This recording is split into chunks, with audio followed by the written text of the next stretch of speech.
سندھ کے نامور ادیب و شاعر شیخ ایاز کی یاد میں حیدرآباد میں 3 روزہ ایاز میلے کا انعقاد کیا گیا۔ سندھ میوزیم میں قائم خانہ بدوش رائٹر کیفے میں منعقدہ ایاز میلے کا افتتاح صوبائی وزیر سیاحت و ثقافت سید ذوالفقار شاہ نے کیا۔ اس موقع پر ادب، ثقافت، ماحولیات اور صحافت سمیت دیگر موضوعات پر معلوماتی سیشن رکھے گئے، جس میں مندوبین کے علاوہ مختلف شعبہ ہائے زندگی سے تعلق رکھنے والے افراد نے شرکت کی۔ شیخ ایاز ایک انقلابی شاعر تھے اور وہ اپنے انقلابی گیتوں کی وجہ سے جیل میں بھی رہے۔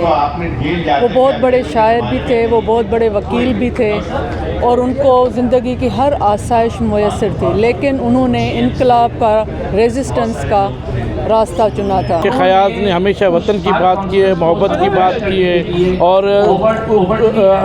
وطن کی سے اپنائیت کی بات کی ہے۔ تو میرا خیال ہے کہ شیخ ایاز کا یہ جو میلہ ہے یہ اس بات کو اور موقع فراہم کرے گا کہ ہم اپنے اندر میں ایک وسعت پیدا کریں، ہم بات کرنے میں وسعت پیدا کریں، ہم اپنے احساس کا اظہار بھی کریں اور دوسرے کے احساسات کو بھی سنیں۔ ایاز کا پیغام جو ہے یونیورسل پیغام ہے۔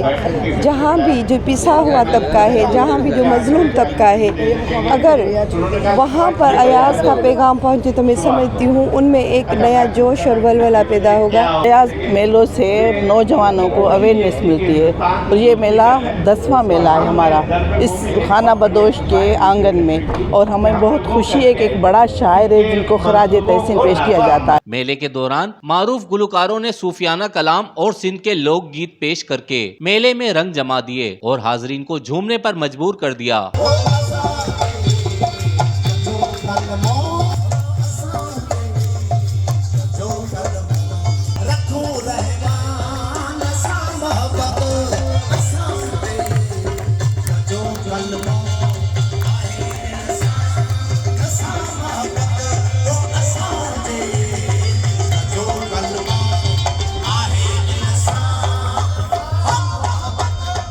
ایاز میلے میں تصویری نمائش کا بھی اہتمام کیا گیا، جبکہ کتابوں کے اسٹالز بھی شہریوں کی توجہ کا مرکز رہے۔ اگر ہم اسلام سے دیکھیں گے تو ہمیں انسانیت نظر آئے گی، اگر ہم فلسفی سے دیکھیں گے تو ہمیں ہسٹری نظر آئے گی۔ تو سمجھو کہ مطالعے کے بغیر ہم کچھ بھی نہیں ہے۔ میں ایک چیز ایکسپلین کرنا چاہتا ہوں کہ ہم انسان جو زندہ ہے وہ صرف تھاٹس اور خیال کی وجہ سے زندہ ہے۔ 3 روزہ ایاز میلے میں مختلف ادبی سیشنز اور مشاعروں میں شعراء نے اپنے کلام کے ذریعے شیخ ایاز کو ان کی شاعری پر خراج تحسین پیش کیا۔ ریحان غنی، پاسبان نیوز، حیدرآباد۔